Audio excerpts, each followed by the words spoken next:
I welcome you all to let's rise. तो आज date है 13 फरवरी 2023। हमारा आज का जो फर्स्ट टॉपिक है वो है फॉर्मर सुप्रीम कोर्ट जज एमंग 6 न्यू गवर्नर्स अपॉइंटेड। अब 6 नए गवर्नर्स को अपॉइंट किया गया है। तो उसमें न्यूज़ की बात की उसमें जैसे अब्दुल नज़ीर जो कि फॉर्मर सुप्रीम कोर्ट के जज रहे हैं उनको भी अपॉइंट किया गया एज अ गवर्नर। उसके अलावा जो लेफ्टिनेंट जनरल पर नायक हैं उनको भी अपॉइंट किया गया है। लेकिन हमारे लिए ये न्यूज़ जो इम्पोर्टेंट है एग्ज़ाम पर्सपेक्टिव से वो ये है कि देखिए, गवर्नर का अपॉइंटमेंट और जितने भी कॉन्स्टिट्यूशनल प्रोविजंस हैं, जो क्वालिफिकेशन है, वो सब उनके पावर। तो चलिए हम वो सब डिस्कस करते हैं। तो जितने भी कॉन्स्टिट्यूशनल प्रोविजंस हैं गवर्नर के रिलेटेड उनको हम यहाँ पे डिस्कस करेंगे।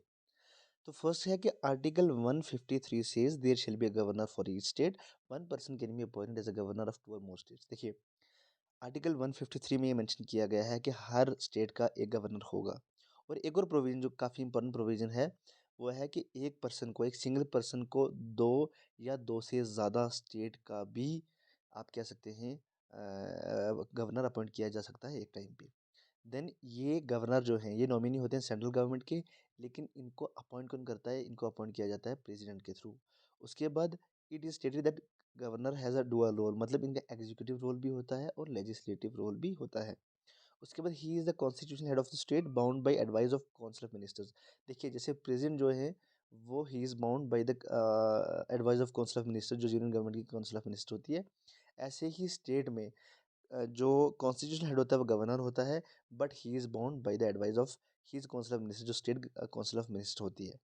Then he function as a vital link between the union government and state government. देखिए, ये तो कॉमन सी बात है क्योंकि ये नॉमिनी होते हैं सेंट्रल गवर्नमेंट के। That's why he acts as a link between the state government and the central government. उसके बाद अगर बात की जाए आर्टिकल 157 और 158, these two article specify eligibility requirements for the post of governor. अब क्या है एलिजिबिलिटी रिक्वायरमेंट्स? देखिए, पहली बात, he must be a citizen of India. वो जो गवर्नर जिन्हें हम अपॉइंट कर रहे हैं किसी भी स्टेट के, वो इंडिया की सिटीजन होनी चाहिए। एंड सेकेंड रिक्वायरमेंट इज कि उनकी जो एज है वो 35 ईयर्स या 35 ईयर्स से ज़्यादा होनी चाहिए। ये दो रिक्वायरमेंट सबसे इम्पोर्टेंट है, ये ज़रूरत है एक गवर्नर को अपॉइंट करने के लिए। Then governor has power to grant pardons reprieve. देखिए, जितने भी पावर्स होती हैं, मतलब जैसे हमारे आप कह सकते हैं जो प्रेसिडेंट उनके पास पावर्स होती हैं पार्डन की, ठीक है, रिस्पाइट, रिप्रीव। ऐसे ही इनके पास भी पावर्स होती हैं, पार्डन, रिप्रीव, रिस्पाइट, ये सब पावर्स होती हैं। लेकिन अगर पार्डन की बात की जाए तो गवर्नर एक तो मार्शल लॉ में इंटरफेयर नहीं कर सकते, वो वहाँ पे। उसके बाद दूसरी चीज़ है कि जो पार्डन में जो आती है लाइफ सेंटेंस या डेथ सेंटेंस, उस पे जो है गवर्नर उसको पार्डन नहीं कर सकते। जहाँ पे अगर प्रेसिडेंट से इनको कंपेयर किया जाए तो प्रेसिडेंट कर सकते हैं। Then there is a council of minister with CM, जो आर्टिकल 163 डील करता है कि जो काउंसिल ऑफ मिनिस्टर है जिसको हेड करता है सीएम, उनको काउंसिल मिनिस्टर को अपॉइंट करता है कौन? State of sorry the governor of the state. But they are, आप कह सकते हैं कि उन्हें एडवाइस कौन देता है, उन्हें ये कौन बताता है, उन्हें डायरेक्शन कौन देता है कि किस पर्टिकुलर मिनिस्टर को अपॉइंट करना है, वो है चीफ मिनिस्टर। लेकिन उन्हें अपॉइंट किया जाता है through the governor. Then article 164 कहता है कि जो चीफ मिनिस्टर हैं, तो बाकी जितने मिनिस्टर्स हैं उनको कौन अपॉइंट करेगा? गवर्नर। इसका ये मतलब हरगिज़ नहीं है कि गवर्नर अपनी मर्जी से किसी को अपॉइंट कर सकते हैं। इसका मतलब ये है कि इलेक्शन होता है, जो इलेक्शन के प्रोसेस से जो पार्टी जो मेजोरिटी पार्टी होती है, जो पार्टी जीत जाती है, उसका जो हेड होता है, जो लीडर होता है, उसको अपॉइंट किया जाता है एज अ चीफ मिनिस्टर। उसके बाद जो इनके एसेंट से देते हैं, जो इनके वीटो पावर्स होते हैं, मतलब जो ये बिल्स को एसेंट देते हैं, इनके पास पावर होता है कि लेजिस्लेटिव असेंबली के जितने भी बिल्स हैं उनको एसेंट देता है कौन? Governor, under article 200। उसके बाद इनके पास ये पावर भी होती है कि ये किसी भी पर्टिकुलर बिल को प्रेसिडेंट के कंसिडरेशन के लिए रिजर्व कर सकते हैं। और लास्ट वाला जो है हमारा आज का जो इम्पोर्टेंट पॉइंट है गवर्नर के रिलेटेड, वो है governors may promulgate the ordinance under certain circumstances. ये बहुत सारे ऑर्डर, देखिए इनके जो इनके पास मतलब the crux of this line is that he has the ordinance making power. Under some circumstances, किसी स्पेशल सर्कमस्टांसेस के बीच में ये ऑर्डिनेंस भी ग्रांट कर सकते हैं। तो ये थे कुछ इम्पॉर्टेंट जो हमने यहाँ पे कुछ पॉइंट्स जो डिस्कस करने थे जो गवर्नर के बारे में। क्योंकि देखिए गवर्नर्स के बारे में जैसे उनका अपॉइंटमेंट हुआ है, ये तो ये एग्जाम पर्सपेक्टिव से काफ़ी ज़रूरी बन जाता है उनका अपॉइंटमेंट। और जो ये कुछ इंपॉर्टेंट आर्टिकल्स हैं इन्हें आप मेंशन कर लें। ये अपनी ये जो अभी हमने यहाँ पे आपसे पीपीटी शेयर किया, आप इसका क्या करें कि आप इसको अपने आप कह सकते हैं अपने नोट्स में क्या कर लें कि अगर आपको ये चीज़ें नहीं बताएं, आप अपने नोट्स में या जो आपके स्टैटिक पोर्शन के नोट्स हैं वहाँ पे इन्हें आप नोट कर लें, ताकि आप इजीली इन्हें रिवाइज कर सकें। तो चलिए डिस्कस करते हैं आज का इम्पोर्टेंट जो हमारा एडिटोरियल है। देखिए आज के एडिटोरियल में जो सबसे इम्पोर्टेंट चीज़, जैसे India US space cooperation from handshake to hug. अब यहाँ पे क्या है कि हम कोलैबोरेशन देखेंगे, कोऑपरेशन देखेंगे इंडिया और यूएस स्पेस एजेंसी का, मतलब नासा का और इसरो का। अगर ब्रीफली चीज़ देखा जाए, देखिए ये दो कंट्रीज़ आप कह सकते हैं इस फील्ड में बहुत आगे जा चुकी हैं। तो अगर इन दो कंट्रीज़ का कोलैबोरेशन होगा तो ये काफ़ी एक अच्छा आप कह सकते हैं आउटकम ला सकती हैं। हमारे पास सबसे अच्छा एग्जांपल है वो है मिशन निसार प्रोजेक्ट भी कह सकते हैं आप उसे, या फिर निसार सैटेलाइट कहेंगे। निसार मतलब एक तो नासा देन इसरो से मिलके इन दोनों का जो कोलैबोरेशन है उसके बाद उसको कहा गया है निसार सैटेलाइट। निसार सैटेलाइट को जो लॉन्च करने की बात है, निसार जो प्रोजेक्ट है उस इस टॉपिक का हम आपको टेलीग्राम पे नोट्स भी प्रोवाइड करवाएंगे, ठीक है। तो अगर जो निसार है, निसार की बात की जाए तो निसार नासा और इसरो का जो आप कह सकते हैं सिंथेटिक अपर्चर रडार जो निसार मिशन है उसे नासा और इसरो के नाम से इसको ये नाम दिया जाता है निसार। देखो पहली बात है सैटेलाइट। सैटेलाइट क्या होता है? सैटेलाइट ऐसा कोई भी ऑब्जेक्ट होता है जो फॉर एग्जांपल जो जो ऐसी कोई बॉडी, ऐसी सृष्टि बॉडी जो अपने से साइज में बड़ी बॉडी के इर्द गिर्द चक्कर लगा रही है, राउंड मतलब राउंड कर रही है, चक्कर लगा रही है। अब यहाँ पे हमारे पास अच्छा एग्जांपल है जैसे मून। मून अर्थ के कंपैरिजन में छोटा है और अर्थ के इर्द गिर्द चक्कर लगा रहा है, तो that is a natural satellite. Natural इसलिए कि देखिए वो हमने नहीं बनाई है। ऐसे ही छोटे कुछ ऑब्जेक्ट्स, आप मशीन्स कह सकते हैं, इक्विपमेंट्स कुछ भी कह लें, ऐसी कुछ चीज़ें जिनको हम जो हम चीज़ें बनाते हैं आर्टिफिशियली, तो वो अर्थ के इर्द गिर्द घूमती है, उन्हें हम सैटेलाइट्स कहते हैं, ठीक है। अब जो निसार सैटेलाइट है क्या करेगी, this is synthetic aperture radar. ये जो सिंथेटिक अपर्चर रडार, ये जो सैटेलाइट है निसार सैटेलाइट, जो कि मिशन है किसका, नासा और इसरा का, ठीक है,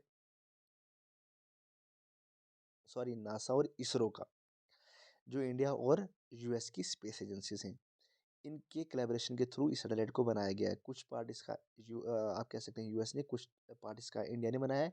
इसको 2024 में इंडिया के इसरो के स्पेस स्टेशन से लॉन्च किया जाएगा।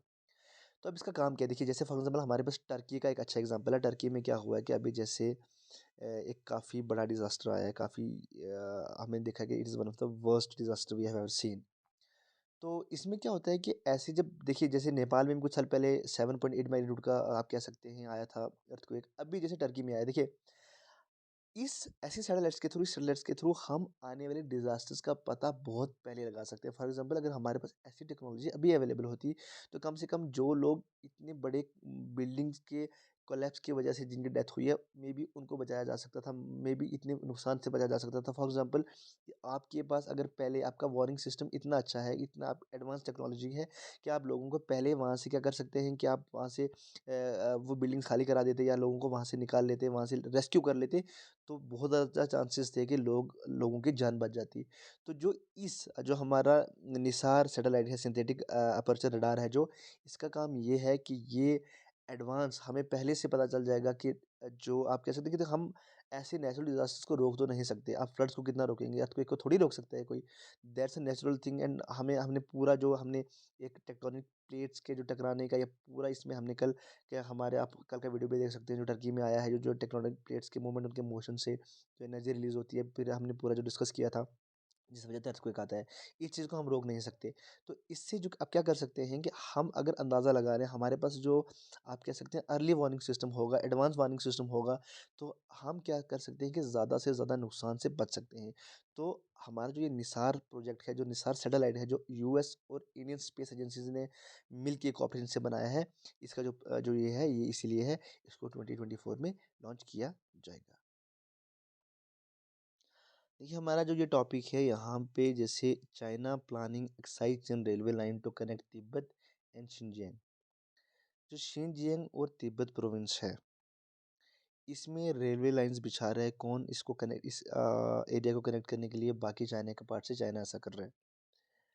उसके बाद जो the line will broadly follow the course of G219 national highway, जो ये आप कह सकते हैं चाइना की जो हाईवे प्रोजेक्ट, इसको जो तिब्बत और शिनजियांग का जो एरिया प्रोविंस है, इसको बाकी चाइना से मिलाने की बात की जा रही है। लेकिन जो ये रेलवे लाइन है, ये एक्साइज चीन से होके जा रही है, जो कि इंडिया के लिए कंसर्न की बात है, जो हमारा आज का न्यूज़ का टॉपिक है। अब क्या हुआ था, चलो पहले हम मैप से समझते हैं थोड़ा बहुत। तो ये है हमारा जम्मू एंड कश्मीर और लद्दाख का मैप।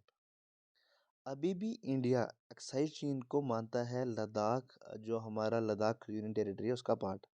अगर इसको देखा जाए तो ये एक डिस्प्यूटेड एरिया है, क्योंकि देखिए इसको 1962 में, जो 1962 में वॉर हुआ था, उसमें क्या किया गया था कि उसमें चाइना ने इसको इलीगली ऑक्यूपाई कर लिया था। तो अभी भी इंडिया क्लेम करता है अक्साई चिन को as a part of union territory of Ladakh. तो यहाँ से अगर रेलवे लाइन गुजर के जा रही है, जो डिस्प्यूटेड एरिया है इंडिया और चाइना के लिए, तो ये इंडिया के लिए कंसर्न की बात है। तो इस जो हमारा ये आर्टिकल है, इसमें देखिए हमारे लिए इंपॉर्टेंट चीज़ है वो यही है कि आपको पता होना चाहिए इसकी हिस्ट्री, जो अक्साई चीन का एरिया है। उसके बाद आपको मैप, इसका मैप पता होना चाहिए। उसके बाद जो सबसे इंपॉर्टेंट चीज़ है वो है इंडिया और चाइना के रिलेशंस, जो कि जैसे अरुणाचल के बॉर्डर पे देख लें तो वहाँ पे सैटेलाइट इमेजेस बताते हैं कि वो क्या कर रहे हैं कि इलीगली वहाँ पे भी उस काफ़ी सारे जो एरिया है इंडिया का, वहाँ पे आने की कोशिश कर रहे हैं। उसके अलावा ऐसी जो हरकतें हैं चाइना की, वो इंडिया और चाइना के रिलेशंस के लिए काफ़ी ख़राब हैं। ठीक है।